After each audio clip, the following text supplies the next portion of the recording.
আসসালামু আলাইকুম everyone, welcome to easy learn with me. Let's learn easy together. আজকে আমরা শিখব কিছু সাধারণ জ্ঞান। কোন গাছকে সূর্যের কন্যা বলা হয়?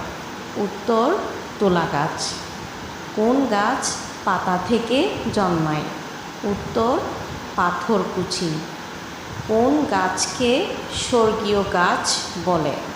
উত্তর, নারকেল গাছ। কোন গাছের বাতাস শোধন করার ক্ষমতা বেশি? উত্তর, আম গাছ। কোন প্রাণীর দুধ সবচেয়ে বেশি মিষ্টি? উত্তর, হাতি।